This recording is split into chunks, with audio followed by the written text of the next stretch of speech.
हर चीज़ का एक फार्मूला होगा, उसमें वैल्यू रख देंगे, तो फिर 11th और 12th में कहीं ना कहीं पर जो है आपको दिक्कत आएगी।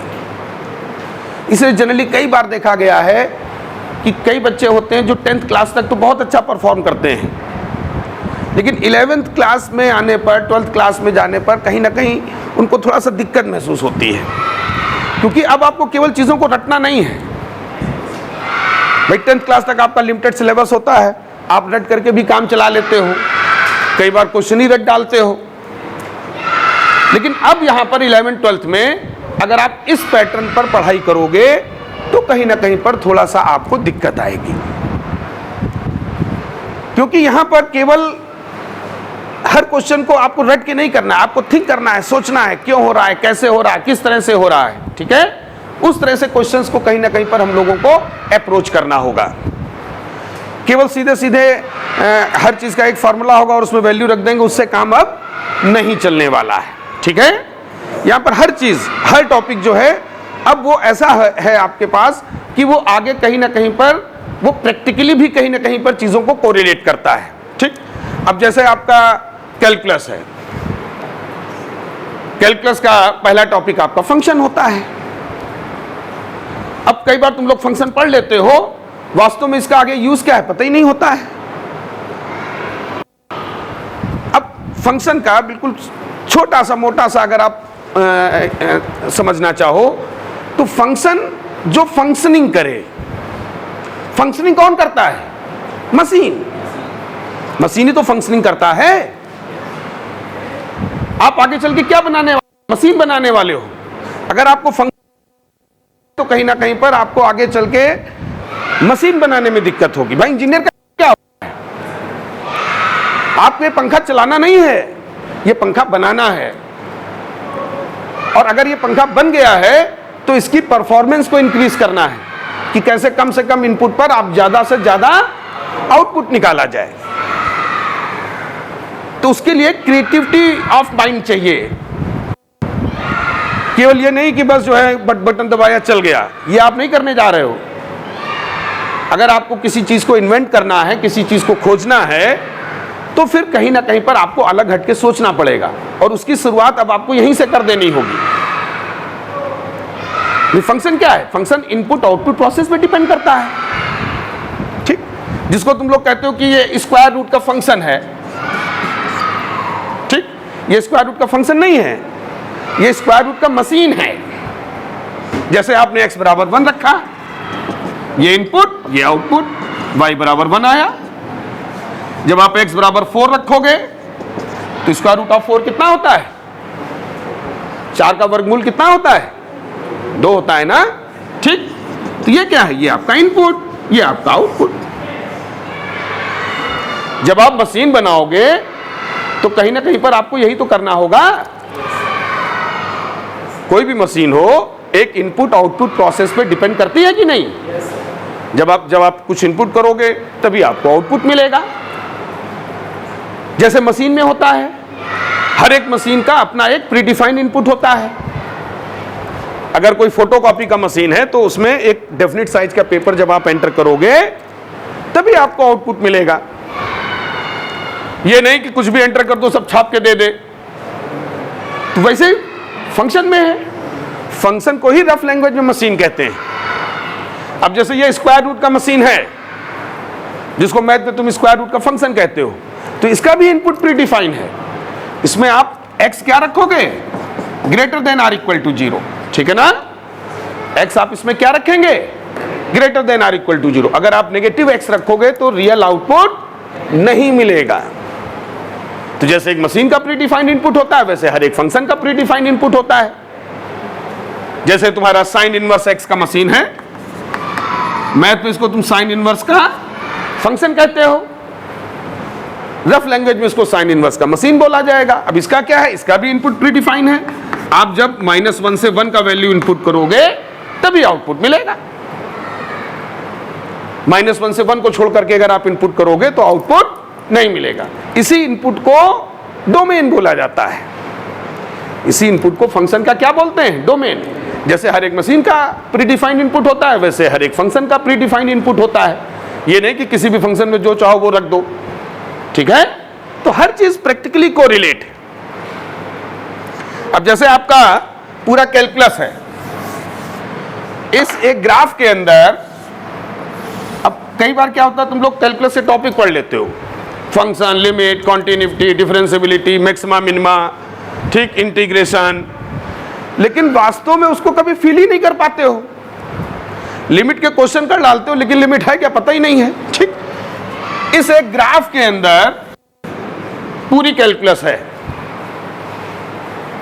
ठीक है, जैसे पहला टॉपिक फंक्शन, जिसमें फंक्शनल वैल्यूज निकालते हो। फंक्शनल वैल्यूज कैसे मिलती है? इनपुट आउटपुट पे। ठीक, ये आपने x1 रखा, आपको आउटपुट मिला। ये कैलकुलस का पहला टॉपिक हो गया फंक्शन, जिसमें किसी पर्टिकुलर पॉइंट पर वैल्यू की हम बात करते हैं। ठीक, अब तुम इसी पॉइंट पे तो बैठे नहीं रहोगे, ठीक है, जैसे अपने घर में ही तो बैठे नहीं रहोगे, छत पे जाओगे, आस पड़ोस में झांकोगे। ठीक, यही अगला टॉपिक होता है लिमिट। लिमिट क्या बताता है कि उस पॉइंट के हल्का सा लेफ्ट में क्या हो रहा है, उस पॉइंट के हल्का सा राइट में क्या हो रहा है। मतलब इसको ऐसे समझो, तुम्हारे घर में क्या हो रहा है। ठीक है, वो हो गया पहला टॉपिक फंक्शन। तुम्हारे घर से लगे हुए पड़ोसियों के यहां क्या हो रहा है, वो हो गया लिमिट। ठीक, तो ये पर्टिकुलर पॉइंट पे बात की, फिर इस पॉइंट के हल्का सा लेफ्ट और राइट में बात की, तो आपने दूसरा टॉपिक आ गया लिमिट। अब घर से बाहर भी तो निकलोगे, ना घर में बैठे रहोगे, ना पड़ोसी के यहां झांकोगे। जब घर से बाहर निकलोगे तो चलोगे। देखो, तुम्हारे चलने पे ही पूरी कैलकुलस में डिफाइन कर रहा हूं। ठीक है, अब तुम घर से बाहर निकले, चले, जब चलोगे तो कभी कभी सड़क पे गड्ढे आते हैं, कभी थोड़ा बहुत जंप भी करना पड़ता है। यही तो अगला टॉपिक कंटिन्यूटी है, जिसमें हम लोग ब्रेकिंग और जंपिंग निकालते हैं कि कहां पे ब्रेकिंग है, कहां पे जंपिंग है। ठीक है, वो अगला टॉपिक हो गया कंटिन्यूटी। चलते समय तुमको कहीं ना कहीं पर रास्ता बताना पड़ेगा, ढाल बताना पड़ेगा। ये जो ढाल है, स्लोप है, ठीक, कि आप थोड़ा आराम से चलो या थोड़ा तेजी से चलो, यही तो तुम्हारा डिफरेंशिएशन बताता है। डिफरेंशिएशन में क्या है, आप स्लोप ही तो डिफाइन करते हो। तो जो रास्ते का पाथ है, जो डिसाइड करता है, वो कौन डिसाइड करता है? डिफरेंशिएशन। चलते समय कभी कभी आप स्मूथली चलोगे, कभी कभी इस तरह के शार्प एजेस आएंगे, तेज मोड़ आएंगे, कभी कभी स्मूथ मोड़ आएंगे। यही तो डिफरेंशियबिलिटी बताता है। डिफरेंशियबिलिटी में हम यही स्मूथ चेंजेस और शार्प चेंजेस काउंट करते हैं। ठीक, चलोगे तो कभी जो है इस तरह से इंक्रीज करोगे, कभी डिक्रीज करोगे, कभी ऊपर जाओगे, कभी पहाड़ पे चलोगे, कभी पहाड़ से नीचे आओगे। यही तो तुम्हारा इंक्रीजिंग डिक्रीजिंग है, जिसमें घटना बढ़ना निकालते हो। चलते समय अप एंड डाउन आएंगे, ये अप एंड डाउन आएंगे कि नहीं? यही तो अगला टॉपिक मैक्सिमा मिनिमा है। मैक्सिमा मिनिमा में क्या करते हो? यही तो अप एंड डाउन वाले पॉइंट्स निकालते हो। ठीक है, और जब चलोगे तो चलते समय एरिया कवर करोगे। ये यहां से यहां तक हम गए तो कितना एरिया कवर हुआ। यही तो अगला टॉपिक इंटीग्रेशन है, जिसमें हम लोग ए से बी एरिया कवर्ड निकालते हैं। और इन सभी को अगर क्लब कर दो तो लास्ट टॉपिक डिफरेंशियल इक्वेशन है। यही पूरी कैलकुलस है। ठीक है, तो इस तरीके से चीजों को केवल पढ़ना नहीं है, चीजों को समझना भी है कि आखिर इसका प्रैक्टिकली क्या यूज हो सकता है। अब जैसे तुम लोग मैट्रिसेस पढ़ लेते हो, अब मैट्रिसेस का तुमको पता ही नहीं कि इसका प्रैक्टिकल यूज क्या है। भाई, मैट्रिक्स में हम लोग क्या करते हैं, जो एलिमेंट्स होते हैं उनको रो और कॉलम में अरेंज करते हैं। ठीक है, अब तुम्हारी लाइब्रेरी में बुक्स रखी हुई हैं, अगर सब उल्टी सीधी रख दी जाए तो तुम्हारे लिए उन बुक्स को ढूंढना मुश्किल हो जाएगा कि नहीं? अब वहाँ तुम्हारे सेक्शन बने हुए हैं, ये फिजिक्स का सेक्शन है, ये केमिस्ट्री का सेक्शन है, ये मैथ्स का सेक्शन है। मैथ्स के सेक्शन में ये 9-10th लेवल की बुक्स हैं, ये 11th-12th लेवल की बुक्स हैं। ठीक, तुमको 11th क्लास की बुक निकालनी है, 11th क्लास में मैथ का सेक्शन बना हुआ, तुमने जाके तुरंत निकाल लिया। तो यही तो मैट्रिक्स में होता है, मैट्रिक्स में यही तो हम लोग करते हैं, रो और कॉलम में एलिमेंट्स का सिस्टमेटिक अरेंजमेंट करते हैं। कैस्को डिपार्टमेंट में क्या, हर एक एरिया का जो है, जब जो वहां पर हर एक एरिया का सब अलग अलग डिस्ट्रीब्यूशन है लाइट का, उसको पता है कि नहीं इंदिरा नगर की लाइट इस रो में इस कॉलम पर है, उसको लाइट काटनी, उसे जाकर के धड़ाक से काट दिया। अब अगर इसे उल्टा से सबको कर दिया जाए तो पता चला लाइट कहीं काटनी है, कट कहीं की रही है। ठीक है, तो इस तरह से हर एक टॉपिक का अपना प्रैक्टिकली यूज है। ठीक है, और यहां से जो भी टॉपिक हैं तुम्हारे 11th क्लास से, वो कहीं ना कहीं देखो, अब देखो यही मैट्रिक्स टॉपिक है जो आगे जाकर के तुम्हारे, अगर तुम इलेक्ट्रॉनिक्स में इंजीनियरिंग करोगे तो कहीं ना कहीं काम आएगा। फंक्शन टॉपिक अगर तुम पढ़ रहे हो तो वो टॉपिक तुम्हारा मशीन बनाने में काम आएगा। तो हर एक टॉपिक अब जब आप 11th-12th से पढ़ेंगे तो वो कहीं ना कहीं वो तुम्हारे कैरियर में भी तुम्हारी मदद करने वाला है। ठीक है, तो अब केवल पढ़ने के लिए नहीं पढ़ना है, अब आप कुछ बनने के लिए पढ़ने जा रहे हो। तो हर एक टॉपिक को तुमको ऐसे पढ़ना है कि क्यों हो रहा है, कैसे हो रहा है, किस तरह से हो रहा है, उसको समझ करके। ठीक है, इस तरीके से जब आप पढ़ोगे तो निश्चित रूप से आगे बढ़ोगे। ठीक है ना, और ये जो 11th-12th का सिलेबस है, ये तुम्हारा किसी भी कंपटीशन में, चाहे तुमको एनडीए देना हो, चाहे तुमको आईआईटी देना हो, ठीक है, या आगे चल के और भी तमाम एग्जाम्स होते हैं, टीजीटी, पीजीटी, ये 11th-12th की ऐसी मैथ है जो तुम्हारे हर एक अच्छे एग्जाम में तुम्हारे काम आने वाली है। इसलिए अब बिल्कुल भी तुमको इधर उधर हंसी मजाक या अननेसेसरी कोई भी एक्टिविटी छोड़ करके बिल्कुल सीरियसली अपनी पढ़ाई शुरू कर देनी है, क्योंकि अब जो सब्जेक्ट आप मैथ, फिजिक्स, केमिस्ट्री जो भी पढ़ने जा रहे हो यहाँ पर, ये होल लाइफ तुम्हारे काम आने वाला है। और हर एक एंट्रेंस में, हर एक अच्छे एंट्रेंस में ये तुम्हारे जो है वहाँ पर एंट्रेंस में सीधे सीधे इस पे क्वेश्चन बनते हैं। ठीक है, क्लियर? ठीक, तो आज जो है हम लोगों रिलेशन टॉपिक को जो है डिस्कस करेंगे। तो मैथ्स में जो रिलेशन टॉपिक है उस पे हम लोग डिस्कशन करते हैं। तो रिलेशन अभी तुम लोगों ने थोड़ा बहुत पढ़ा है कि नहीं पढ़ा है? हैं? नहीं पढ़ा, बिल्कुल नहीं पढ़ा, चलो थोड़ा बहुत पढ़ा है, ठीक, गुड। तो देखो रिलेशन भी चीज वही है, हिंदी में इसको संबंध बोलते हैं। तो जैसे डेली लाइफ में हम लोग रिलेशन की बात करते हैं तो कहीं ना कहीं पर ये भी उसी से कनेक्टेड है।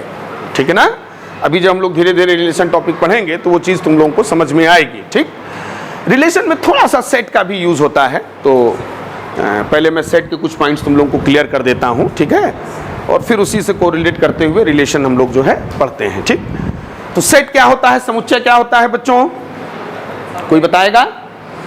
हाँ, yes, well defined collection of objects. Well defined collection of object. ठीक, सुपरिभाषित वस्तुओं का समूह, well defined collection of objects. ये सुपरिभाषित से क्या मतलब है तुम्हारा, कोई बताना चाहेगा? ये जो सुपरिभाषित वर्ड इसमें लगाया गया है, वेल डिफाइंड वर्ड लगाया गया है, तो ये क्यों लगाया गया है?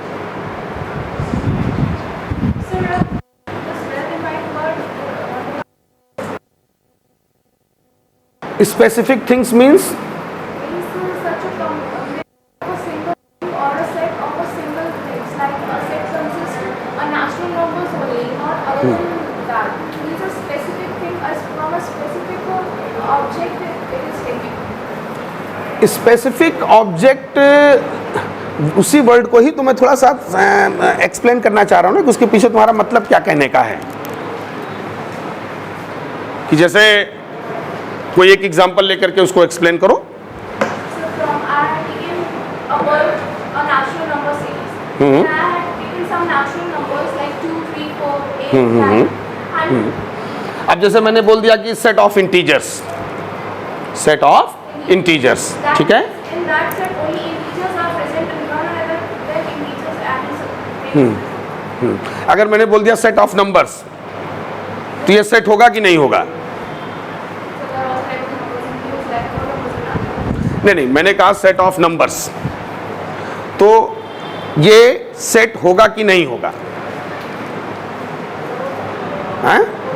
Set of numbers, set of numbers अगर मैं बोल रहा हूं कलेक्शन ऑफ नंबर्स, ये सेट की कैटेगरी में आएगा कि नहीं आएगा? नहीं आएगा, ठीक है ना। यही स्पेसिफिक चीज है, कहीं ना कहीं पर आपको उसकी प्रॉपर्टी को डिफाइन करना पड़ेगा। जो भी सेट आप बना रहे हो या जिन ऑब्जेक्ट्स का भी आप कलेक्शन कर रहे हो, तो कहीं ना कहीं पर हमको उसकी प्रॉपर्टी को डिफाइन करना पड़ेगा। अब अगर हमने सीधे सीधे ये बोल दिया, सिट डाउन, अगर हमने सीधे सीधे बोल दिया सेट ऑफ नंबर्स, तो आप अगर सेट बनाना चाहोगे तो किन नंबर्स को रखोगे?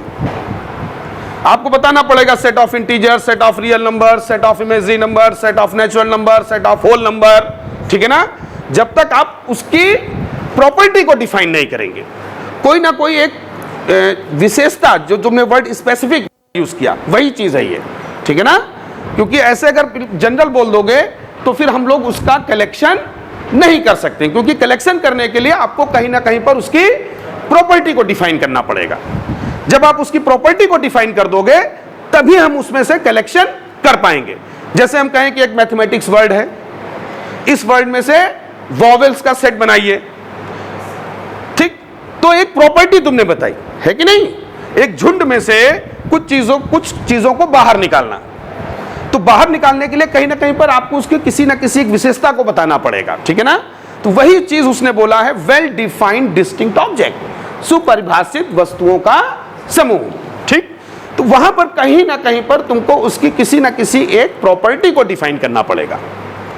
जब आप उसकी प्रॉपर्टी को डिफाइन कर दोगे तो फिर वहां में से कुछ पर्टिकुलर ऑब्जेक्ट्स को, वेल डिफाइंड ऑब्जेक्ट्स को हम लोग बाहर निकाल पाएंगे, ठीक है ना। अगर जनरल वे में कोई बात करोगे तो फिर उसका सेट हम लोग नहीं बना सकते हैं, ठीक है। तो ये वेल डिफाइंड वर्ड क्लियर हुआ सभी को? ठीक। अब इसमें दूसरी चीज आती है सबसेट। सबसेट क्या होता है? जैसे कैपिटल ए कैपिटल बी हमारे दो सेट गिवन हैं, तो ए बी का सबसेट कब होगा? When present in the set A elements.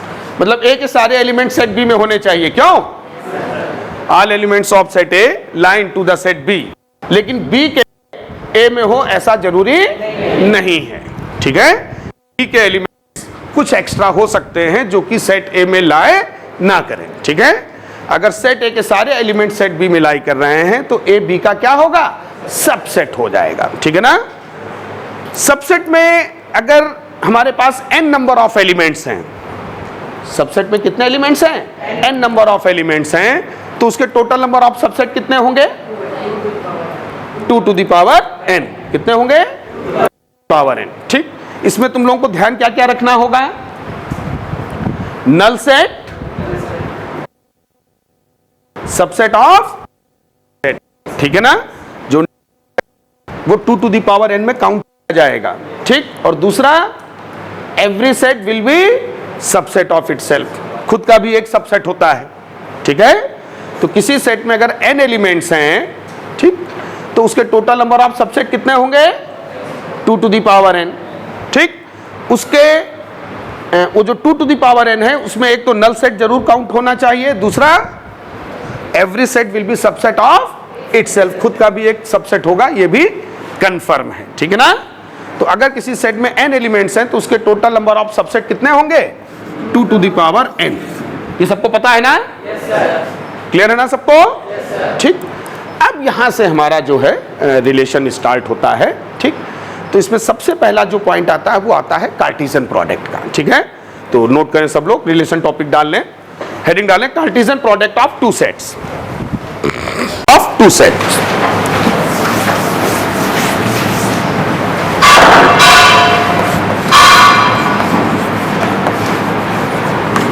Cartesian product of two sets.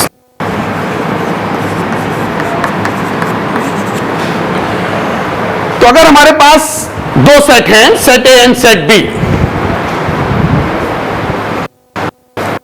जिसमें कोई एलिमेंट ए है जो कि सेट ए में लाई कर रहा है, ये एक एलिमेंट है जो कि सेट ए में लाई कर रहा है, ठीक। एक एलिमेंट बी है जो कि सेट बी में लाई कर रहा है। तो A comma B, small comma small B, इसके जितने भी पॉसिबल ऑर्डर्ड पेयर हैं, जितने भी पॉसिबल ऑर्डर्ड पेयर होंगे ए कॉमा बी के, वो हमारे जो है क्या कहलाएंगे, Cartesian product from set A to set B. इसको हम लोग किससे रिप्रेजेंट करेंगे, ए क्रॉस बी से। किससे रिप्रेजेंट करते हैं, ए क्रॉस बी से। ये कोई नंबर्स का प्रोडक्ट नहीं है, ये दो सेट्स का कार्टेशियन प्रोडक्ट है जिसको हम लोग ए क्रॉस बी से क्या करते हैं, रिप्रेजेंट करते हैं। तो नोट कर लीजिए सब लोग, if capital A and capital B, if capital A and capital B be two given sets, if capital A and capital B be two given sets,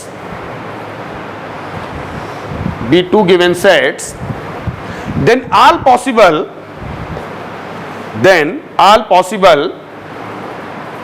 if capital A and capital B be two given sets, then all possible ordered pair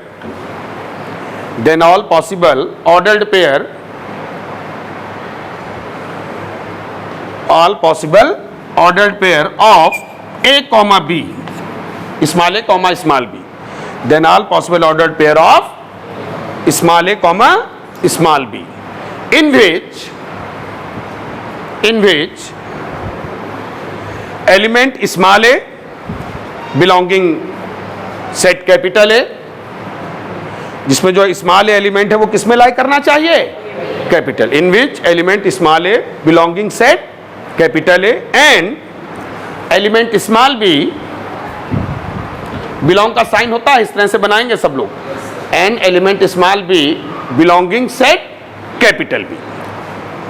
belongs का sign बनाया सब लोगों ने, इसको language में नहीं लिखना, ठीक है ना। In which element small A belonging set capital A and element small B belonging set capital B is called Cartesian product from set A to set B, is called Cartesian product, is called Cartesian product from set A to set B. It is represented by A cross B, ये भी note कर लें, it is represented by A cross B। जैसे अभी हम लोग example लेंगे, it is represented by A cross B, इसको हम लोग किससे रिप्रेजेंट करते हैं, ए क्रॉस बी से, ठीक। तो ए क्रॉस बी का सेट फॉर्म में अगर हम लोग डेफिनेशन देना चाहें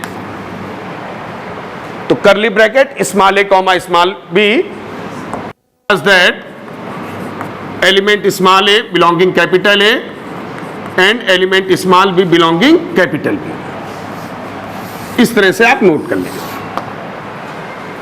ए क्रॉस बी इक्वल टू, देखो ये तुम्हारा जो है सेट्स का रिप्रेजेंटेशन है, इसको हम लोग क्या बोलते हैं, सेट बुल्डर फॉर्म।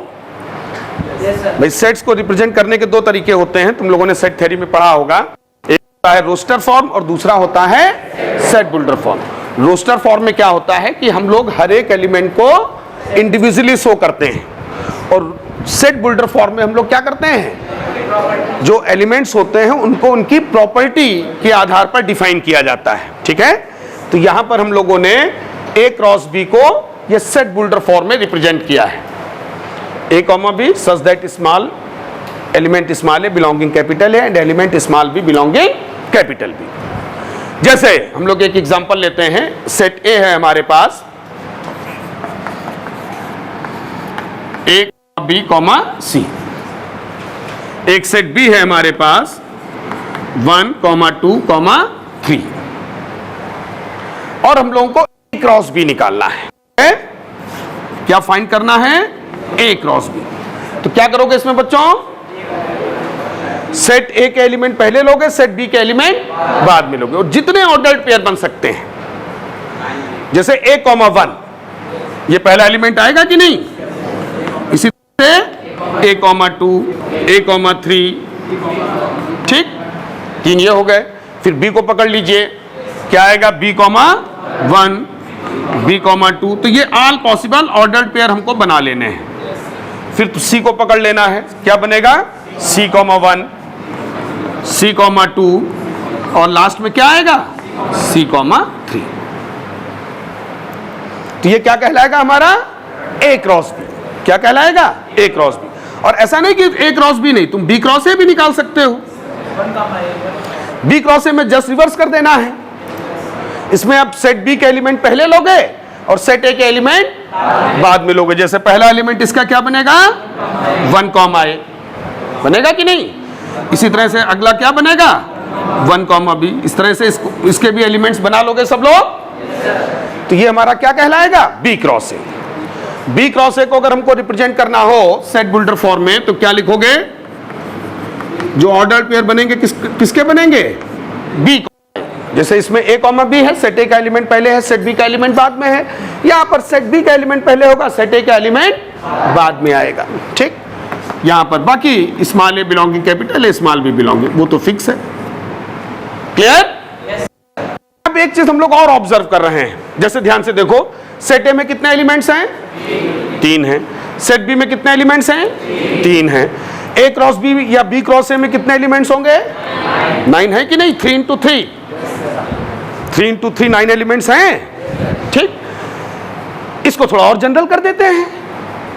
जैसे सेट ए में n एलिमेंट्स हैं, सेट बी में m एलिमेंट्स हैं, तो ए क्रॉस बी में कितने एलिमेंट्स होंगे? m into n। कितने एलिमेंट्स होंगे? m into n। इसको नोट कर लीजिए, नोट में लिख लो सब लोग। If set capital A has n number of elements, if set capital A has n number of elements,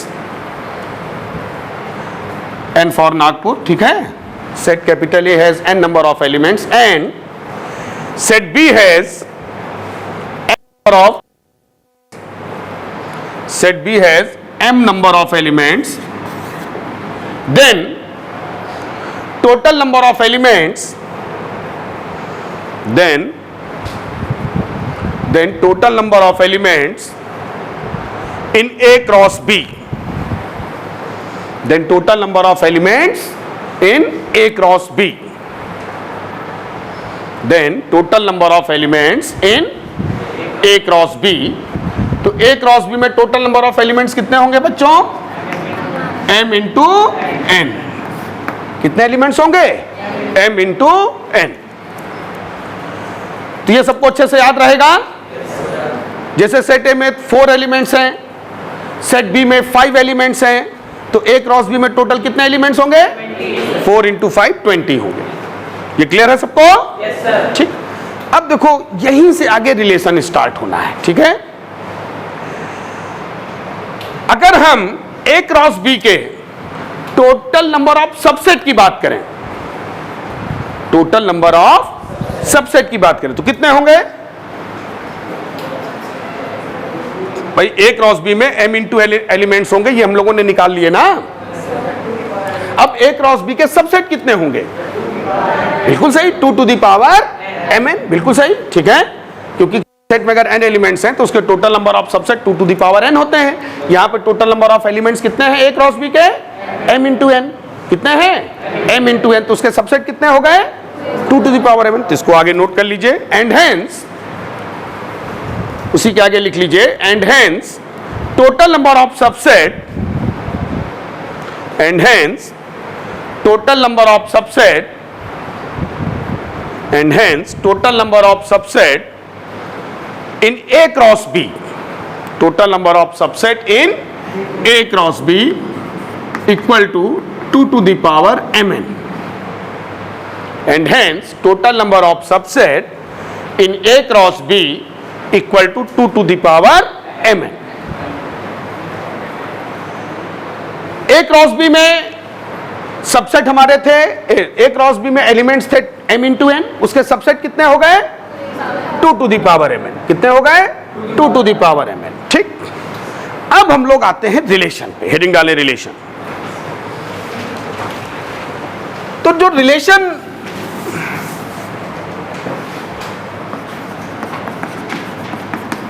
word हमारा है, अब यहीं से आगे स्टार्ट हो जाता है। जैसे अभी हम लोगों ने टोटल नंबर ऑफ सबसेट की क्या बात की? 2 to the power mn बात की। तो any subset of A cross B, any subset of A cross B, A cross B का कोई भी एक सबसेट उठा लो, वो हमारा क्या कहलाएगा? Relation, excluding null set. Excluding केवल एक नल सेट, क्योंकि ये जो 2 to the power mn है इसमें नल सेट भी काउंट हो रहा होगा ना, उसको केवल हटा दो, ठीक है ना। तो नोट कर लें, any subset of A cross B, any subset of A cross B will be a relation, any subset of A cross B will be a relation A to set B, will be a relation from set A to set B, relation from set A to set B। देखो relation में यह बताना बहुत जरूरी है कि जो relation है वो A to B है या B to A है। जब तुम A क्रॉस B के सबसेट उठा रहे होगे, जब हम लोग A क्रॉस B के सबसेट उठा रहे होंगे तो जो रिलेशन स्टैब्लिश हो रहा होगा वो A to B स्टैब्लिश हो रहा होगा, ठीक है ना। जो रिलेशन स्टैब्लिश होगा वो A to B होगा। देखो रिलेशन, इसको तुम प्रैक्टिकली बिल्कुल समझो, अभी धीरे धीरे उसके प्रैक्टिकल लिंक पर तुम लोग आते जाओगे। भाई संबंध हमेशा दोनों तरफ से हो ये जरूरी नहीं है।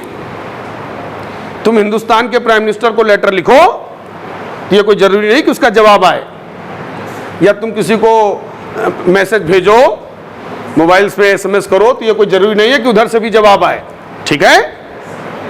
तो रिलेशन अगर A to B स्टैब्लिश हो रहा है तो ये जरूरी नहीं कि B होगा। हाँ, A to B हो रहा है ये पक्का है, B to A हो रहा है कि नहीं हो रहा है ये किससे कंफर्म होगा? B क्रॉस A से। किससे कंफर्म होगा? B क्रॉस A से। तो इसीलिए हम लोगों ने ये वर्ड यहां पे डाला हुआ है कि अगर हम A क्रॉस B के सबसेट उठा रहे हैं तो जो रिलेशन स्टैब्लिश हो रहा है वो A to B है।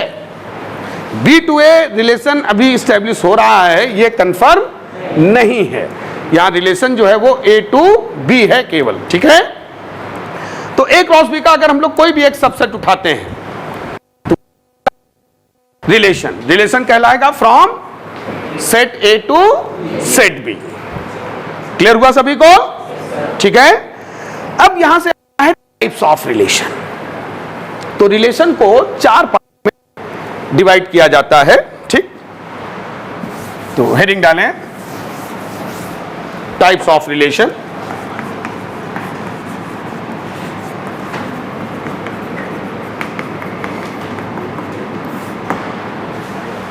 तो जो हमारे 4 टाइप हैं उसमें नंबर 1 तुम्हारा है 1-to-1 relation, second many to one relation, third है 1-to-many रिलेशन, और फोर्थ है many to many relation. Number 1 1-to-1 relation, number 2 2-to-1 relation, 3 1-to-many relation, और number 4 many to many relation. अब जैसे हम लोग 1-to-1 रिलेशन की बात करते हैं, हेडिंग डालें 1-to-1 रिलेशन। तो इसमें जो है सेट ए का एक अकेला एलिमेंट सेट बी के केवल एक ही एलिमेंट के साथ कनेक्ट होगा, यूनिक कनेक्शन होंगे, 1-to-1 करस्पॉन्डेंस होगा from set A to set B. जैसे एक हम लोग जनरल एग्जांपल लेते हैं, हम लोग रिलेशन स्टैब्लिश करते हैं स्टेट एंड देयर कैपिटल। अभी इसको थोड़ा प्रैक्टिकली समझते हैं, ठीक है ना, बाद में हम लोग मैथमेटिकल एग्जांपल भी इसका ले लेंगे। स्टेट एंड देयर कैपिटल, जैसे में तुम्हारे जीपी है, ठीक है, जीपी है, गोवा केवल होता, मैं उसको गोवा प्रदेश लिखे दे रहा हूं, एचपी है और एमपी है। ये तुम्हारी सीरीज नहीं लिखी है, arithmetic progression, geometric progression, harmonic progression, miscellaneous progression. ये तुम्हारा आंध्र प्रदेश, गोवा प्रदेश, हिमाचल प्रदेश, मध्य प्रदेश, ठीक, क्लियर। चलो इनके कैपिटल बताओ। जैसे एपी का क्या होगा? हैदराबाद। जीपी का क्या होगा? गोवा का पणजी। एचपी का शिमला, ठीक है। एमपी का भोपाल। तो अब यहां ध्यान से देखो, एक स्टेट का एक ही कैपिटल तो होगा, ठीक है। अब तुम कहोगे कि हाँ कुछ स्टेट है जिनकी दो कैपिटल होती, लेकिन मैंने उनको इनपुट ही नहीं किया है। भाई मोटा मोटा अगर तुम मशीन के सेंस पे जाओगे तो ये तुम्हारा इनपुट है, ठीक। अब देखो यहां से प्रैक्टिकल चीजें निकलनी स्टार्ट हो गई। ये तुम्हारा क्या है? आउटपुट है। तो एपी, जीपी, एचपी, एमपी ये ऐसे स्टेट हैं जिनकी सबकी एक ही एक कैपिटल है। वो देखो लिखी हुई है सामने। तो यहां देखो, वन इनपुट वन आउटपुट। यही तो हो रहा है, यही तो हो रहा है, ठीक। तो इसको हम लोग क्या बोलेंगे? One two one relation. क्या बोलेंगे? One two relation. अगर सेट ए का एक अकेला एलिमेंट सेट बी के केवल एक ही एलिमेंट के साथ कनेक्टेड हो तो उसको हम लोग क्या बोलते हैं? One two one relation. क्या बोलते हैं? One two one relation. तो ये नोट कर लो सब लोग। If any relation is defined, if any relation is defined, if any relation is defined from set A to set B, if any relation is defined from set A to set B, then it is called one to one relation. Then it is called one to one relation. Then it is called one to one relation if each and every element of set A, if each and every element of set A, each and every element of set A uniquely connected with, each and every element of set A uniquely connected with, unique connection, ठीक है। Each and every element of set A uniquely connected with only one element of set B, uniquely connected with only one element of set B, uniquely connected with only one element of set B, only one element of set B। तो set A का एक अकेला element set B के केवल एक ही element के साथ connect होना चाहिए, यूनिक कनेक्शन होने चाहिए सेट ए से सेट बी में। हाँ, ये फ्रीडम तुम लोगों को है इतना कि सेट बी के पास कुछ नॉन कनेक्टेड एलिमेंट हो सकते हैं, सेट ए के पास नहीं हो सकते। सेट ए तो भाई इनपुट है, इनपुट तो वो होगा जो हम प्रोवाइड करेंगे, ठीक है ना। इसीलिए सेट ए में कोई एलिमेंट नहीं छूटेगा, सेट बी में कुछ एलिमेंट छूट सकते हैं। जैसे यहां पर हम मान लो लखनऊ डाल दें, ठीक है ना। भाई हर स्टेट का कैपिटल तो जरूर होगा, लेकिन हर सिटी कैपिटल हो यह जरूरी नहीं है। हालांकि लखनऊ का है, लेकिन मान लो हम कानपुर डाल दें तो इधर किसी से कनेक्ट नहीं होगा, ठीक है ना। तो इसलिए सेट बी में, क्योंकि जो अगर इसको तुम मशीन की लैंग्वेज में ले जाओ तो ये तुम्हारा इनपुट है और ये तुम्हारा क्या है? आउटपुट है। जब हम लोग R from A to B की बात करते हैं तो ये तुम्हारी क्या होती है? इनपुट वैल्यूज, और ये तुम्हारा होता है आउटपुट, आउटपुट वैल्यूज। तो जो आउटपुट है वो इनपुट पे डिपेंड करता है। तो कई बार ऐसा हो सकता है कि सेट बी में कुछ एलिमेंट छूटे रह जाएं। उसको तुम इस तरह से समझ सकते हो कि जब भी कोई मशीन बनता है तो उसके इनपुट आउटपुट डिफाइन होते हैं। ये होता है कि नहीं, इसमें इस मशीन में हम ये इनपुट कर सकते हैं, ये आउटपुट आ सकते हैं, लेकिन एक्चुअल आउटपुट कब मिलेंगे? जब मशीन प्रोसेस में आएगा, ठीक है ना। तो यही जो आगे अभी हम लोग डिस्कस करेंगे कोडोमेन और रेंज, उसमें इसी से डिफरेंस क्रिएट होगा। जो कोडोमेन होता है वो होता है पॉसिबल आउटपुट, रेंज होता है एक्चुअल आउटपुट। जैसे मान लो हमने एक मशीन बनाया f from i+ to i+, i plus positive integer को रिप्रेजेंट करता है, ठीक है, और y बराबर 2x प्लस 1। तो यहां पर अगर हम पॉसिबल आउटपुट कहें तो ऑल पॉजिटिव इंटीजर है, ऑल पॉजिटिव इंटीजर है, 1 2 3 4 सब आएंगे ना, लेकिन एक्चुअल आउटपुट हमको कब मिलेंगे? जब मशीन प्रोसेस में आएगा। और जैसे तुम जब यहां पर i प्लस रखोगे, i प्लस में अगर हम 0 को भी इंक्लूड कर लें तो 0 रखोगे क्या आएगा? 1, फिर जब 1 रखोगे क्या आएगा? 3, 2 रखोगे क्या आएगा? 5। तो देखो जो एक्चुअल आउटपुट है उसमें केवल हमको ऑड नंबर्स मिल रहे हैं ना। Yes, sir. तो एक्चुअल आउटपुट क्या है तुम्हारा? 1 3 5 7 ऑड नंबर्स। जबकि पॉसिबल आउटपुट हमने क्या डिफाइन कर रखे हैं? पॉसिबल आउटपुट क्या डिफाइन कर रखे हैं? ऑल पॉजिटिव इंटीजर, जिसमें इवन ऑड सारे होंगे। बट एक्चुअल आउटपुट में तो सारे इवन गायब है ना, एक्चुअल आउटपुट में तो सारे इवन गायब हैं। तो ये तुम्हारा रेंज कहलाता है, रेंज ही एक्चुअल आउटपुट है। वो तब मिलता है जब फंक्शन वर्क करता है या मशीन जब प्रोसेस में रहता है, ठीक है ना। ये तुम्हारा एक तरीके से ये मान के चलो एक सिद्धांत है जो मशीन का डिफाइन कर दिया गया है, ये डोमेन, ये कोडोमेन। रेंज तब मिलता है जब मशीन प्रोसेस में आता है, वो एक्चुअल आउटपुट होता है, वो भी आगे हम लोग अभी करेंगे, ठीक है। तो यहां पर क्या है, कुछ एलिमेंट छूट सकते हैं, ये पॉइंट तुम लोग जो है नोट कर लो, ठीक है ना, क्योंकि इसी से रेंज और कोडोमेन में हम लोग डिफरेंस क्रिएट करेंगे, ठीक है। तो नोट में इस चीज को लिख लो। और ये किसी भी टाइप के रिलेशन में है, केवल 1 to 1 के लिए नहीं है ये स्टेटमेंट। ये जो नोट में आप स्टेटमेंट लिखने जा रहे हो ये चारों रिलेशन में है, 1 to 1, many to 1, 1 to many सभी में है, ठीक है ना। तो नोट में लिख लो, in case of any type of relation, in case of any type of relation, in case of any type of relation, some element may lie, हो सकता है, जरूरी नहीं है, some element may lie, may, some element may lie into the set B, some element may lie, lie, may lie into the set B, which do not lie,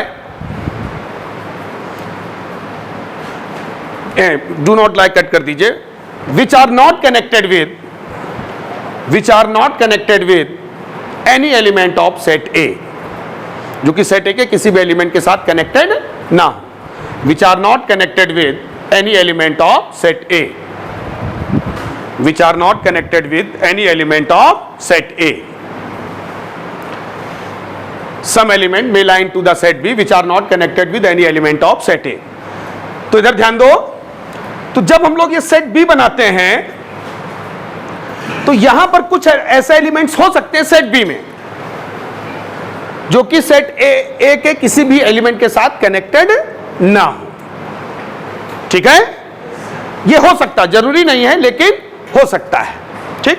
और वो किसी भी टाइप के रिलेशन में होगा। तो हम लोग का पहला 1 to 1 रिलेशन क्लियर हो गया सभी को। अब जरा इसका कोई मैथमेटिकल एग्जांपल जरा तुम लोग सोचो। जैसे एक तो ये तो मैंने ऐसे प्रैक्टिकल एग्जांपल दे दिया था, ठीक है, स्टेट एंड देयर कैपिटल। कोई एक मैथमेटिकल एग्जांपल बनाने की कोशिश करो, कुछ ऐसा मशीन बनाओ, फंक्शन बनाओ जिसमें एक इनपुट पर एक ही आउटपुट आए, एक इनपुट पर एक ही आउटपुट आए। यही तो है, सामने लिखा तो है, y बराबर 2x प्लस 1, यही एग्जांपल दे सकते थे, ठीक। इसमें अगर तुम x का एक वैल्यू रखोगे तो y का एक ही वैल्यू आएगा कि नहीं। जैसे x बराबर हमने 0 रखा, 1 आया, मशीन को चलाओ, देखो x बराबर 1 रखा, y बराबर 3 आया, x इक्वल टू 2 रखा, y बराबर 5 आया। तो देखो 1 इनपुट 1 आउटपुट, एक इनपुट पर केवल एक ही आउटपुट मिलना चाहिए। तो ऐसा y equal to 2x plus 1 में हो रहा है। अगर एक इनपुट वैल्यू पर एक से ज्यादा आउटपुट आ जाए, एक से ज्यादा आउटपुट आ जाए, तो फिर वह मामला जो है तुम्हारा 1 to 1 में फंसेगा। जैसे अगर हम एग्जांपल ले लें मोटा मोटा y स्क्वायर बराबर x, अब तुमने x बराबर 1 रखा तो y बराबर क्या आएगा +-1। भाई y स्क्वायर बराबर 1, इसमें y की वैल्यू क्या क्या होंगी +1 एंड -1, दो वैल्यूज आएंगे कि नहीं। तो यहां देखो एक इनपुट पर एक से ज्यादा आउटपुट हो गए ना, 1 इनपुट पे 2 आउटपुट हो गए ना, तो ये 1-to-1 रिलेशन नहीं है। 1-to-1 रिलेशन में एक इनपुट वैल्यू पर एक ही आउटपुट आना चाहिए, ठीक है। तो मैथमेटिकल एग्जांपल लिख लो, एक एग्जांपल लिखते चलो, r from x to y, y equal to 2x + 1। ठीक, ये ऊपर जरूर लिख लेना। देखो x to y, देखो ये क्या बता रहा है कि x इनपुट है, y आउटपुट है, मतलब पहले इसका वैल्यू रखोगे तब ये वैल्यू आएगा, ठीक है। अब इसी में देखो ये जैसे जनरली क्या होता है कि हम लोग सोचते हैं कि y ही हमेशा आउटपुट होगा, ऐसा कॉमन सेंस में हम लोग हमेशा करते हैं, लेकिन जरूरी नहीं है। अगर तुम यहां देखो, यहां y कर दो, यहां x कर दो, तो मामला उल्टा हो जाएगा, समझ गए ना। हालांकि कॉमन सेंस में हम लोग हमेशा x को इनपुट y को आउटपुट लेते हैं, फॉलो करते हैं, लेकिन ये कोई हार्ड एंड फास्ट नहीं है। तुम चाहो तो इसको यहां इंटरचेंज कर दो, अब y इनपुट हो जाएगा, x आउटपुट हो जाएगा, तुम्हारे ऊपर है। बट जनरली हम लोग x को इनपुट और y को आउटपुट फॉलो करते हैं। हाँ, कोई डाउट? तो ये हमारा 1-to-1 रिलेशन का एग्जाम्पल है। देखो हम मोटा मोटा तुमको बता दे रहे हैं, एग्जाम्पल बनाने का तरीका है, जिसको मैनी करना हो, अलजेब्रा में एग्जाम्पल बनाना सबसे आसान है, जिसको मैनी करना उस पर डिग्री बढ़ा देना, ठीक है ना। अगर इनपुट को मैनी करना है तो इनपुट पे डिग्री, x पे डिग्री बढ़ा देना। जैसे यहां पर दोनों पे 1-1 डिग्री है, क्योंकि मैथ का बेसिक फंडा होता है। जैसे y पे अगर 2 डिग्री है तो y के 2 रूट्स होंगे, y पे अगर 3 डिग्री है तो उसके 3 रूट होंगे। तो जिसको मैनी करना हो उस पर डिग्री बढ़ा देना, अलजेब्रा में सबसे आसानी से एग्जाम्पल बन जाएंगे, समझ गए ना। अब आगे जब हम एग्जाम्पल पूछे तो यही फॉलो करना, ठीक है। दूसरा तुम्हारा है many to one relation, note कर लो। तो मैनी टू वन रिलेशन, अब तुम लोगों को नाम सही लग रहा होगा कि यहां पर जो इनपुट है वो तुम्हारा मैनी होना चाहिए, लेकिन आउटपुट 1 ही रहना चाहिए। मतलब सेट ए का कम से कम 2 एलिमेंट सेट ए के पास जरूर होने चाहिए, जो कि सेट बी के एक ही एलिमेंट से कनेक्टेड हो। भाई एक से ज्यादा इनपुट पर सेम आउटपुट हो, एक से ज्यादा इनपुट पर सेम आउटपुट। तो नोट कर लीजिए, if any relation is defined, if any relation is defined from set A to set B, if any relation is defined from set A to set B, then it is called many to one relation, then it is called many to one relation, then it is called many to one relation if at least 2 element of set A, if at least कम से कम 2 होने चाहिए, if at least 2 element of set A, at least 2 element of set A connected with same element of set B, at least 2 element of set A connected with same element of set B, connected with same element of set B. ध्यान से देखना जरा, जैसे अब मैं एक relation ले रहा हूं, यहां पर ये 2 एलिमेंट तुम्हारे जो हैं, ये तुम्हारे सेट ए के 2 एलिमेंट हैं जो कि सेट बी के एक ही एलिमेंट के साथ कनेक्टेड है। और ऐसे अगर कम से कम 2 एलिमेंट भी हैं तो बस वो मैनी टू वन हो गया। मैनी टू वन का ये नहीं है कि यूनिक कनेक्शन नहीं होंगे। जैसे यहां देखो मैंने इनको यूनिक ही दिखाया, इसको भी यूनिक दिखाया है, सेट भी छूट भी सकते हैं, ये किसी भी टाइप के रिलेशन में हो सकता है, ये दिखाया था ना नोट में। तो ऐसे 2 एलिमेंट भी हैं के पास जो कि सेट बी के एक ही एलिमेंट के साथ संबंध रखते हैं, ये क्या कहलाएगा? Many to one relation.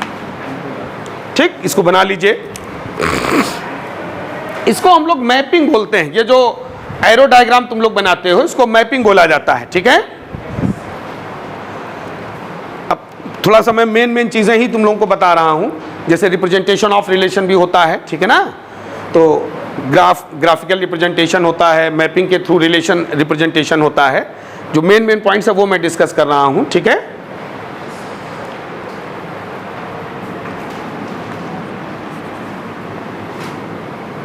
तो यहां पर देखो सेट ए के दो एलिमेंट सेट बी के एक ही एलिमेंट के साथ कनेक्टेड है, तो ये क्या कहलाएगा? Many to one relation. कोई प्रैक्टिकल एग्जांपल तुम लोग दे सकते हो? नहीं, अभी मैथमेटिकल नहीं, जैसे मैंने स्टेट और कैपिटल का एक एग्जांपल दिया था, इस तरह से कोई प्रैक्टिकल एग्जांपल दो। हाँ, यस सर, सेट बी में लिख सकते हैं 3 और सर सेट ए में prime and odd number. Prime and odd number, हाँ। सर ये दो से देखो, जब भी रिलेशन डिफाइन करो, ठीक, तो पहले उसका डोमेन और कोडोमेन डिफाइन करो। मतलब जैसे मैंने लिखा था स्टेट एंड कैपिटल, ध्यान देना, पहले ये डिफाइन करना पड़ेगा कि आप जो रिलेशन स्टेब्लिश करने जा रहे हो वो किनके बीच कर रहे हो, फिर उसके एलिमेंट्स बताओ, ठीक। तो जैसे तुम कोई रिलेशन स्टेब्लिश करना चाह रहे हो तो पहले उसका डोमेन कोडोमेन बताओ मुझको, क्या होगा? हाँ बोलो, बैठो बैठो। और कोई एग्जांपल देगा?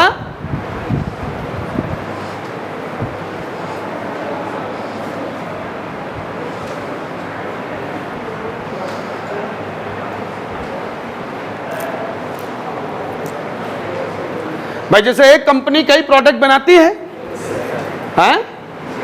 तो एक तरफ कंपनी कर दो, एक तरफ प्रोडक्ट कर दो, ठीक है। समझ में आया? ऐसा एग्जांपल बनाओ। चलो, मैंने थोड़ा हिंट किया।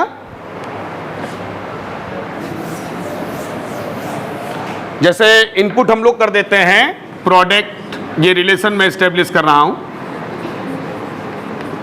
और इधर चलो तुम थोड़ा इजी एग्जांपल ले लो। खेल वाला एग्जांपल तुम लोग को ज्यादा समझ में आता है ना, तो प्लेयर कर दो और उधर जो है कंट्री कर दो, ठीक है। जैसे लेफ्ट साइड में हमने इधर प्लेयर कर दिया, इधर हमने कर दिया कंट्री। ये तो थोड़ा सिंपल एग्जांपल है ना, ठीक। जैसे तुम्हारे सचिन हो गए, प्लेयर इधर गेम कर दो, सचिन हो गए, ठीक है, सहवाग हो गए, धोनी हो गए, चलो दो बहुत हैं। तो ये दोनों किससे कनेक्टेड हो गए? क्रिकेट से कनेक्टेड हो गए कि नहीं, ठीक। इसी तरह से तुम्हारे लेंडर पेस हो गए, महेश भूपति हो गए, ये किससे कनेक्टेड हैं? टेनिस से। तो इधर देखो, ये दो इसके एक से ही कनेक्ट हो गए कि नहीं हो गए? तो ये क्या कहलाएगा? Many to one. क्या कहलाएगा? Many to one. चलो अब मैथमेटिकल एग्जांपल बनाओ। हाँ बोलो बोलो। y इक्वल टू, यहाँ मैनी कौन है? इनपुट है ना, इनपुट मैनी है ना, y स्क्वायर कर दो। y बराबर, भाई जिसको मैनी करना हो उस पर डिग्री बढ़ा दो, मैंने बताया था ना। यहां मैनी टू वन, तो इनपुट तुम्हारा मैनी है ना, तो इन x पे डिग्री बढ़ा दो। चलो कम से कम 2 तो कर दिया जाए। तो जैसे तुमने लिया y बराबर एक्स स्क्वायर, अब देखो इसमें y बराबर एक्स स्क्वायर, अगर तुम लोग 1 रखोगे, भाई इसको चला के जरा देखते हैं, तो 1 और -1 दोनों किससे कनेक्ट हो गए? 1 से। यहां पे x बराबर 1 रखोगे तब भी y बराबर 1 आएगा, x बराबर -1 रखोगे तब भी y बराबर 1 आएगा, ठीक। इसी तरह से -2 और 2 रखोगे तो क्या आएगा? 4 आएगा ना। अरे -2 का स्क्वायर भी 4 होगा और 2 का स्क्वायर भी 4 होगा, तो ये दोनों किससे कनेक्ट हो गए? 4 से। तो देखो, ये दो एलिमेंट इसके एक से कनेक्ट हैं, ये दो एलिमेंट इसके एक से कनेक्ट हैं। अब हो सकता है कि केवल हम 3 रखें, तो 3 केवल 9 से कनेक्ट होगा। मतलब ऐसा नहीं है कि मैनी टू वन में यूनिक करस्पॉन्डेंस नहीं होगा, लेकिन अगर कम से कम 2 ऐसे एलिमेंट भी हैं तो वो क्या हो जाएगा? Many to one. क्या हो जाएगा? Many to one. तो many to one relation clear हुआ सभी को? जहां पर सेट ए का एक से ज्यादा एलिमेंट सेट बी के एक ही एलिमेंट से कनेक्ट हो उसको हम लोग क्या बोलेंगे? Many to one. क्या बोलेंगे? Many to one. नंबर 3 आ जाओ, वन टू मैनी रिलेशन। तो वन टू मैनी रिलेशन में तुमको मामले को जस्ट क्या कर देना है? रिवर्स कर देना है। अब क्या होगा यहां पर? सेट ए का एक एलिमेंट सेट बी के एक से ज्यादा एलिमेंट के साथ कनेक्ट होना चाहिए। मतलब एक इनपुट पर एक से ज्यादा, 2 हो, 3 हो, 4 हो, ठीक है ना? तो नोट कर लीजिए, if any relation is defined, if any relation is defined from set A to set B, if any relation is defined from set A to set B, then it is called one to many relation. Then it is called one to many relation.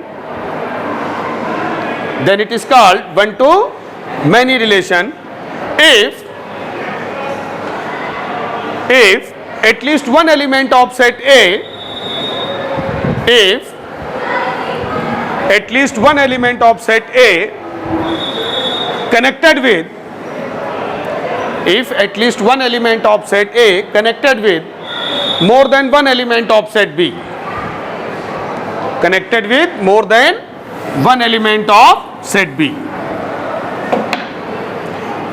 Connected with more than one element of set B. जैसे ध्यान से देखना इधर, देखो एक element इसके 2 से connected हो गया ना, है? हाँ, रिवर्स कर दो, बिल्कुल सही है। इसी जो एग्जांपल लिया था उसका रिवर्स कर दो, बिल्कुल सही। 3 से भी हो सकता है, कुछ यूनिक कनेक्शन भी हो सकते हैं, सेट बी में कुछ छूट भी सकते हैं। ये बना लो मैपिंग जो है, ठीक है? ये मैपिंग बना लीजिए सब लोग। तो ये हमारा वन टू मैनी रिलेशन हो गया, ठीक है? इसका एग्जांपल दो जरा मैथमेटिकल। तो अब हम लोगों को किसको मैनी करना है? आउटपुट को ना? किसको मैनी करना है? आउटपुट को। ये देखो, ये इनपुट, ये आउटपुट। तो y पे डिग्री बढ़ा दिया जाए ना? क्या कर दिया जाए? y square equal to x। देखो, आप इनपुट करके भी देख सकते हो। जैसे यहां पर तुम x बराबर 1 रखोगे, ये हमारा मशीन है, हमने x बराबर 1 रखा, तो y स्क्वायर बराबर 1 आ गया कि नहीं? तो y बराबर क्या आ गया? Plus minus 1। तो देखो, एक इनपुट पर एक से ज्यादा आउटपुट आ रहा है कि नहीं आ रहा है? हमने इनपुट तो एक ही वैल्यू किया, लेकिन उस पर हमको कितने आउटपुट मिल रहे हैं? 2 आउटपुट। तो क्या कहलाएगा ये? One to many. इसका भी एग्जांपल नोट कर लीजिए सब लोग। y square equal to x या y cube equal to x, वो भी चलेगा, ठीक है? अब हम लोग जो है, जो 4th रिलेशन है मैनी टू मैनी, उस पर आते हैं। तो इसमें कोई बाउंडेशन नहीं होगा, ठीक है? जिसको जिससे चाहो जोड़ो, पूरी फ्रीडम है। इनपुट भी मैनी है, आउटपुट भी मैनी है। दोनों पे डिग्री बढ़ा दो, बिल्कुल सही, ठीक है? जब हम लोगों को एग्जाम्पल बनाना होगा मैनी टू मैनी का, तो अगर कोई रिलेशन x से y में डिफाइन है, तो क्या एग्जाम्पल लोगे? y स्क्वायर बराबर x स्क्वायर। इसकी डेफिनेशन लिखने की जरूरत नहीं है, ठीक है ना? ठीक है, क्योंकि इतना तुम लोग अब तक समझ ही चुके हो कि सेट ए का एक एलिमेंट सेट बी के एक से ज्यादा से कनेक्ट हो, सेट बी का एक एलिमेंट सेट ए के एक से ज्यादा के साथ कनेक्टेड हो। जैसे इसी में देखना, मैं हम लोग मैपिंग बनाते हैं। जैसे x बराबर तुमने 1 लिया, तो y बराबर क्या आ गया? Plus minus 1। क्यों भाई? जब x बराबर 1 रखोगे तो 1 का स्क्वायर 1 हुआ। फिर इक्वेशन क्या बना? y स्क्वायर बराबर 1। y स्क्वायर बराबर 1 की वैल्यूज क्या आएंगी? Plus minus 1। इसी तरह से x बराबर -1 मैंने लिया, x बराबर -1 पे देखो, यहाँ -1 का स्क्वायर 1 होगा, ठीक है ना? फिर से y स्क्वायर बराबर 1 आ गया ना? फिर एक y बराबर क्या आया? Plus minus 1। ये समझ में आ रहा है सभी को अच्छे से? मतलब ये वैल्यूज रख के खुद से महसूस कर रहे हो ना? जैसे यहाँ पे 1 रखा तो y स्क्वायर बराबर 1 बनाना इक्वेशन, y की वैल्यू प्लस माइनस 1 आ रही कि नहीं? जब तूने -1 रखा तो -1 का स्क्वायर भी तो +1 हो जाएगा। तो फिर से इक्वेशन क्या बना? y स्क्वायर बराबर 1। वही सेम इक्वेशन बना कि नहीं बना? फिर y बराबर +-1। अब इसको देखो, जैसे मैपिंग हम लोग दिखाएं तो देखो यहां -1 है, यहां 1 है, इधर भी -1 है, 1 है। ठीक, अब ये जो -1 है ये x है, देखो ये -1 y की दोनों वैल्यू से कनेक्ट होगा। देखो इससे भी कनेक्ट होगा, इससे भी कनेक्ट होगा। बोलो। फिर ये जो +1 है ये भी तो बराबर +1 -1, देखो दोनों से नहीं। तो देखो एक x पर 2y, इधर से भी अगर देखो तो ये देखो एक y पर 2x से कनेक्ट हो रहा है कि नहीं? दोनों तरफ से मैनी टू मैनी है। ठीक, ये मैपिंग बना लीजिए सब लोग। तो मैनी टू मैनी में एक इनपुट पर एक से ज्यादा y होंगे, इसी तरह से राइट साइड से भी एक अकेला एलिमेंट लेफ्ट साइड के एक से ज्यादा एलिमेंट के साथ कनेक्ट होगा। तो ये हमारा क्या कहलाएगा? Many to many. क्या कहलाएगा?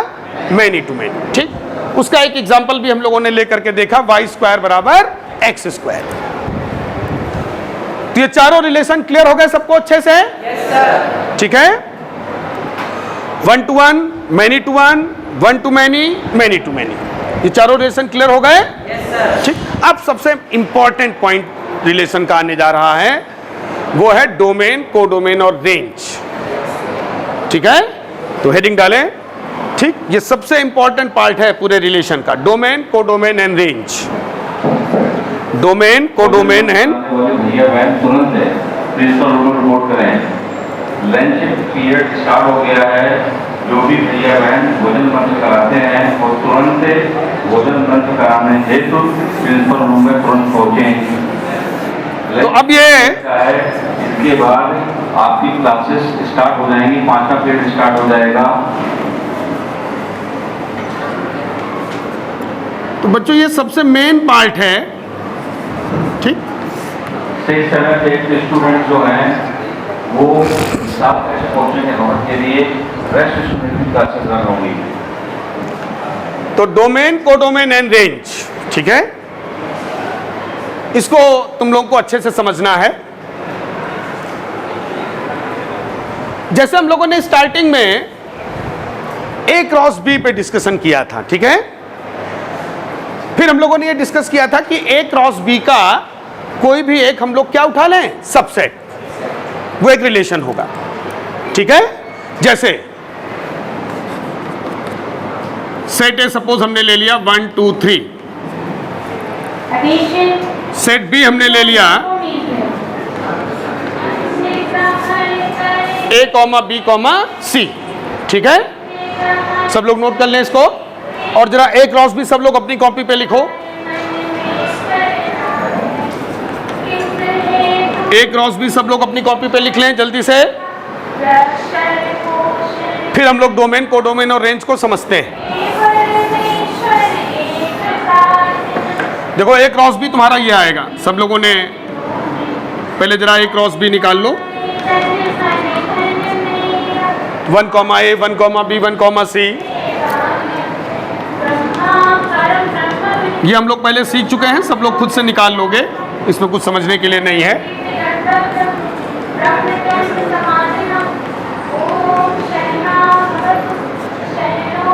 नोट कर लिया A क्रॉस B को सब लोगों ने? नोट क्या किया? वो तो खुद ही निकाल लिया होगा, क्यों? निकाल लिया ना सब लोगों ने? हाँ, गुड, वेरी गुड। ये हमारा A क्रॉस B है। अब ध्यान देना जरा, इसका हम कोई भी एक सबसेट उठा रहे हैं। जैसे हमने ये एक सबसेट उठाया, हमने एक सबसेट लिया 1, A, 1, B, 2, B, 3, C। Okay, clear? ठीक, एक हमने रिलेशन लिया, तो अब ये देखो, ये इसमें 9 एलिमेंट्स थे, हमने 9 में से 4 एलिमेंट उठा लिए, तो ये A क्रॉस B का सबसेट है भाई। 9 में से अगर हमने 4 एलिमेंट उठाए तो A क्रॉस B का सबसेट है। ये सबसेट है तो रिलेशन है, सबसेट है तो तभी मैंने इसको रिलेशन R1 लिखा है। अब देखो मैं दूसरा सबसेट उठा 2, अब हमने उठा लिया 1 A, 2 A, 3 A, ये हमने दूसरा सबसेट उठाया जिसमें 3 एलिमेंट है। ठीक, 3 एलिमेंट है, 1 A, 2 A, 3 A। क्योंकि A क्रॉस B का सबसेट है तो रिलेशन है भाई। A क्रॉस B का कोई भी एक सबसेट है एक्सक्लूडिंग नल सेट। ठीक, अगर तुमसे कभी यह पूछा जाए कि A क्रॉस B के पॉसिबल रिलेशन कितनी होंगी, कितनी पॉसिबल रिलेशन होंगी, 2 टू द पावर, ये जरा नोट कर लेना, 2 टू द पावर mn+1, ये भी 2-3 साल पहले जेईई में भी गया था, ये नोट में लिख लो भाई। जितने सबसेट उतने रिलेशन, लेकिन एक नल सेट को माइनस करना पड़ता है ना, तो ये होगा total number of possible relation of A cross B। हालांकि उसका इससे कोई लेना देना नहीं है। Total number of possible relation of A cross B equal to 2 to the power mn-1। एक माइनस करना पड़ेगा क्योंकि नल सेट को छोड़ना होता है ना, नल सेट को छोड़ना होता है। तो ये जैसे 2 हमने सबसेट उठाए, ये A क्रॉस B के 2 सबसेट उठाए, सबसेट है तो रिलेशन है। एक को मैंने रिलेशन R1 नाम दिया, एक को मैंने रिलेशन R2 नाम दिया। ठीक, अब इसमें अगर हम लोग ध्यान से देखें, जो कंप्लीट सेट A है, अब ध्यान से सुनना, जो कंप्लीट सेट A है वो है तुम्हारा डोमेन। कंप्लीट सेट B क्या होगा, कोडोमेन। और जो रिलेशन में जो सेकेंड एंट्री आएंगी,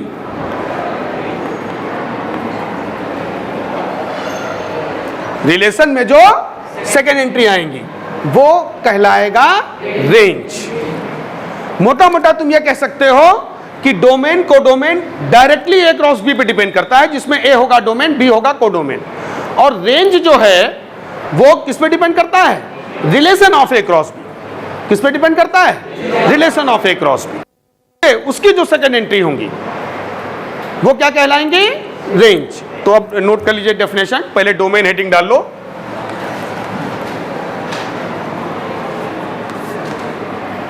तो उसमें नोट कर लें, all distinct first entry, all distinct, distinct मतलब अलग अलग, all distinct first entry ENTRY,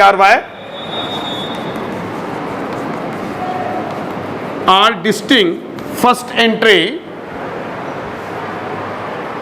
in ordered pair of A cross B, in ordered pair of A cross B, in ordered pair of A cross B। जो A cross B के, ध्यान से देखो, A cross B के जो ordered pair है उसमें जो डिस्टिंक्ट फर्स्ट एंट्री है, अब जैसे देखो ये 1 1 1, ये तो 3 बार आया ना, लेकिन लिखा केवल हमको अलग अलग चाहिए तो एक ही बार लिखा जाएगा ना। फिर देखो 2 है, फिर कौन है, 3 है।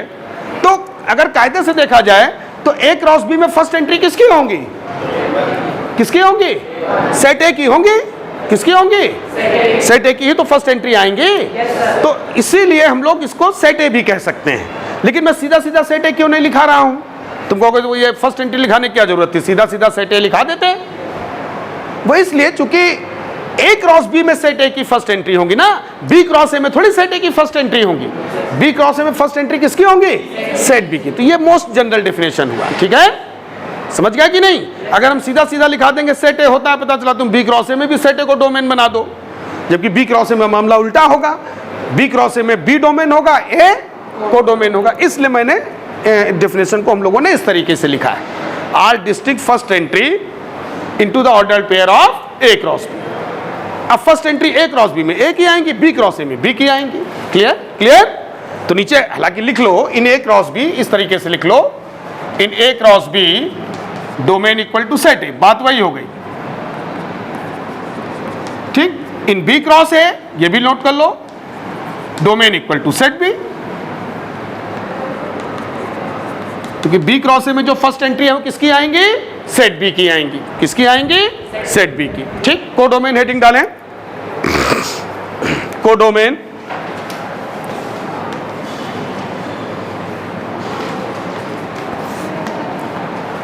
तो इसमें लिख लें, ध्यान से देखो, जो सेकेंड एंट्री होंगी ए क्रॉस बी की, ए क्रॉस बी की जो सेकेंड एंट्री होंगी, सेकेंड एंट्री किसकी आएंगी? सेट बी की आएंगी। तो नोट कर लीजिए, all distinct second entries, all distinct second entries into the ordered pair of, into the ordered pair of A cross B, all distinct second entry into the ordered pair of A cross B, into the ordered pair of A cross B। ठीक, तो A cross B में जो second entry है वो किसकी आती है? Set B की आती है। तो नोट कर लीजिए, in A cross B codomain equal to set B, in A cross B codomain equal to set B। In B cross A, ये भी नोट कर लो, in B cross A codomain equal to set A, in B cross A codomain equal to set A। तो A cross B में domain होगा A, codomain होगा B। ये सबको अच्छे से क्लियर हो गया? ठीक है, अब नंबर 3 आ जाओ, रेंज। हेडिंग डालें, रेंज। अब देखो, जो रेंज है वो भी सेकेंड एंट्री है। कोडोमेन और रेंज में बड़ा छोटा सा डिफरेंस होता है। रेंज भी सेकेंड एंट्री है, लेकिन रिलेशन का, ए क्रॉस बी के रिलेशन का, डायरेक्ट ए क्रॉस बी का नहीं। जो ए क्रॉस बी के जब हम लोग सबसेट उठाते हैं, ये जो रिलेशन है, इसमें जो सेकेंड एंट्री आएंगी, तो कई बार ये कोडोमेन के बराबर भी हो जाती है, कई बार कोडोमेन से कम भी रहती है। इसीलिए कहा जाता है कि रेंज कोडोमेन का सबसेट होता है। तो रेंज लिख लीजिए, all distinct second entries in any relation of, all distinct second entries, all distinct second entries in any relation of, in any relation of A cross B, in any relation of A cross B,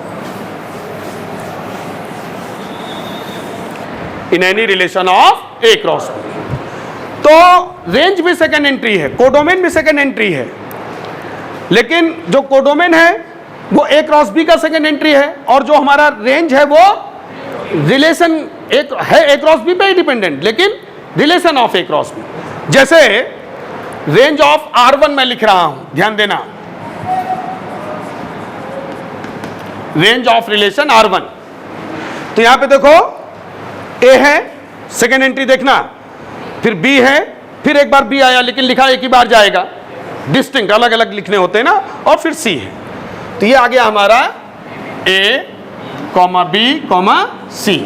लेकिन अगर हम range of R2 लिखें, तो ध्यान से देखना सब लोग, ठीक, देखो ए है, ए है, ए है, तीनों बार ए है, तो रेंज में अब कौन सा एलिमेंट आएगा?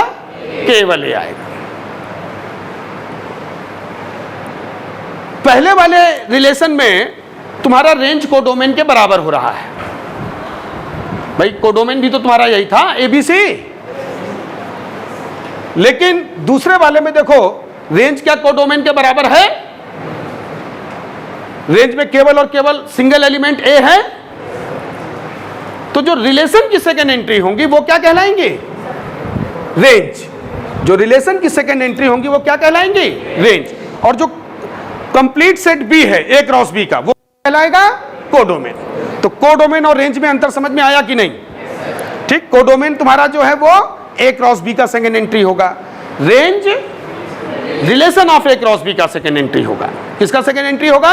Relation of A cross B का। ठीक है ना? मोटा मोटा तुम लोग ये कह सकते हो कि डोमेन कोडोमेन ए क्रॉस बी पे डिपेंड करता है, जबकि रेंज रिलेशन पे डिपेंड करता है। तो नोट कर लीजिए, इसको नोट में लिख लो। Domain and codomain, domain and codomain directly depends on A cross B. Domain and codomain directly depends on A cross B, but range depends on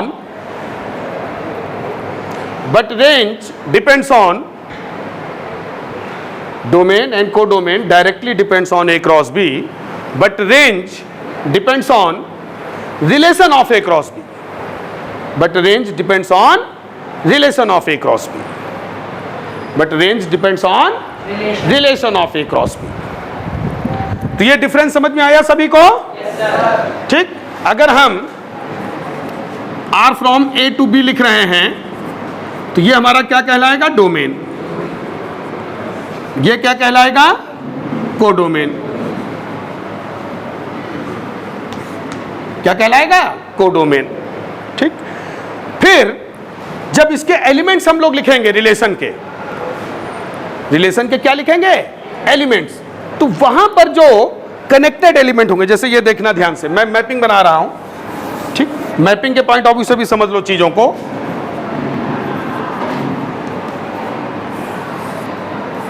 ये मैं ले रहा हूं A1, A2, A3, A4। ठीक। ये है B1, B2, B3, B4। A1 B1 से connected है, A3 B3 से, A4 भी B3 से कनेक्टेड है। ये relation from A to B है। तो जो कंप्लीट सेट A है ये क्या कहलाएगा? डोमेन। कंप्लीट सेट B क्या कहलाएगा? कोडोमेन। और ध्यान से देखना, ये जो कनेक्टेड एलिमेंट है सेट B के जो कनेक्टेड एलिमेंट है ये क्या कहलाएगा? रेंज। क्या कहलाएगा? रेंज। तो ये भी नोट कर लो। विद रिस्पेक्ट टू मैपिंग, ये मैपिंग के द्वारा तुम्हारा डिफाइन हो रहा है। With respect to mapping, if any relation is defined from set A to set B, with respect to mapping, if any relation is defined from set A to set B, if any relation is defined from set A to set B, then complete set A will be domain, complete set capital A will be domain, complete set capital A will be domain, comma, complete set B will be codomain, complete set B will be codomain, complete set B will be codomain। Note किया सभी ने? and all connected element of set B, all connected, ये देखो ये connected में, all connected element of set B, all connected element of set B will be range, all connected element of set B will be range, all connected element of set B will be range। मोटा मोटा तुम लोग ये कह सकते हो, इस तरह से भी नोट कर लो प्रैक्टिकल सेंस में। डोमेन तुम्हारा हो गया इनपुट, ठीक है। कोडोमेन हो गया possible output, all possible output, ठीक है। पॉसिबल आउटपुट कि क्या क्या इनपुट करने पर क्या क्या आउटपुट हो सकते हैं। और रेंज हो गया एक्चुअल आउटपुट। रेंज क्या हुआ? Actual output. जैसे इस एग्जांपल में डोमेन क्या होगा तुम्हारा? A1, A2, A3, A4, ठीक है। Complete set A will be domain, complete set B codomain. तो कोडोमेन क्या होगा इसका? B1, B2, B3, B4। Range क्या होगा? B1, B2, B3। देखो B4 का इधर से किसी से भी कनेक्शन नहीं है, तो ये कोडोमेन में तो है लेकिन रेंज में नहीं है, क्योंकि रेंज होता है एक्चुअल आउटपुट, ठीक है ना। ये देखो ना, अब ऐसा लग रहा है कि जैसे मशीन चल रहा हो, तुमने A1 इनपुट किया, B1 आउटपुट आया, A2 इनपुट किया, B2 आया, A3 और A4 इनपुट किया तो B3 आउटपुट आया, भाई ऐसा पॉसिबल है कि दो अलग अलग इनपुट पे सेम आउटपुट आ जाए? हम लोगों ने पीछे रिलेशन में डिस्कस किया था, ठीक है। लेकिन ये देखो बिफोर इधर के किसी से भी कनेक्ट नहीं, तो ये एक्चुअल आउटपुट हुए तुम्हारे जो कनेक्टेड एलिमेंट हैं, ये क्या हुए? Actual output. तो इसका डोमेन, कोडोमेन और रेंज इसी मैपिंग के नीचे सब लोग लिख लो, ठीक है। जैसे इसका डोमेन क्या होगा, ये तुम्हारा एक तरह से क्वेश्चन ही है। डोमेन क्या होगा इसका कि तुम्हारे सामने एक मैपिंग बना दिया जाए और डोमेन, कोडोमेन, रेंज पूछा जाए, तो कंप्लीट सेट है डोमेन हो गया। ये तुम्हारा क्वेश्चन ही है एक तरीके से। कंप्लीट सेट भी कोडोमेन हो गया, ठीक है।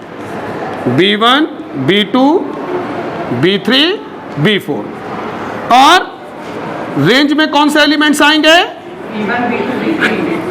B1, B2, B3। Clear? Domain, codomain और रेंज, इस मैपिंग में ये तीनों तुम लोगों को अच्छे से समझ में आए, ठीक है। कंप्लीट सेट है डोमेन, कंप्लीट सेट भी codomain, connected element of set भी रेंज। क्लियर हुआ? अब जैसे एक क्वेश्चन और लिखो, इसमें भी डोमेन, कोडोमेन और रेंज तुम लोगों को बताना है, ठीक। सेट ए हमारा है 1 2 3 4, सेट बी हमारा है A, B, सेट बी हमारा है A, B। अब हमने एक इसका रिलेशन उठाया, रिलेशन हमने उठाया भाई, रिलेशन क्या है? A क्रॉस B का सबसेट, ठीक। 1, A, 2, A, 3, A, 4, A।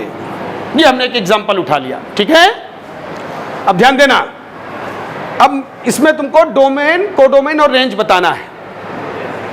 तो डोमेन क्या होगा इसमें? कंप्लीट सेट डोमेन होगा ना? कंप्लीट सेट क्या होगा? डोमेन होगा। देखो क्वेश्चन इसी तरह से फॉर्म होगा, या तो मैपिंग बना करके वो तुमसे क्वेश्चन पूछेगा, या इस तरीके से दो अलग अलग सेट दिए होंगे, ठीक है, और नीचे रिलेशन दिया होगा, ठीक। कोडोमेन क्या होगा इसका? कोडोमेन कंप्लीट सेट भी होता है ना? बोलो। अब जरा रेंज बताओ क्या होगा? ठीक। रेंज किस में डिपेंड करता है? रिलेशन की जो सेकेंड एंट्री है, ठीक है ना? ठीक। अगर मैपिंग बना है तो मैपिंग में रेंज कैसे निकालोगे? Connected element of set B, connected element of set B. अगर इस तरीके से रिलेशन दिया हुआ है सेट के फॉर्म में, तो इससे कैसे निकालोगे रेंज? ये जो रिलेशन के सेकेंड एंट्री है, तो देखो चारों में ए आ रहा है, हैं? ठीक। तो रेंज में केवल और केवल क्या आएगा? ए आएगा। केवल और केवल क्या आएगा? ए आएगा। तो डोमेन, कोडोमेन और रेंज, ये सबको अच्छे से क्लियर हो गया? ठीक है, माइंड में बिल्कुल सेट हो गया है। ए क्रॉस बी में complete set A will be domain, complete set B will be codomain, connected element of relation of A cross B जो है A, second entry of relation of A cross B क्या होगा? Range. कि तीनों points अच्छे से clear हुए सभी को? Very good. So now we stop here. तो आज तुम लोगों को रिलेशन के जो मेन पॉइंट्स थे वो मैंने जो है सभी डिफाइन कर दिए हैं। मतलब ये वो पॉइंट्स हैं जो तुम लोगों के रिलेशन में 11th क्लास में तुम लोगों का यहीं तक जो है, ठीक है ना? तो वो सारे पॉइंट्स मैंने एक्सप्लेन कर दिए हैं, ठीक। किसी के माइंड में कोई डाउट या कंफ्यूजन हो, कुछ पूछना हो किसी को? पहले तो टॉपिक में, अगर टॉपिक से हट के किसी को कुछ पूछना है? चलो ठीक, very good. So now we stop here.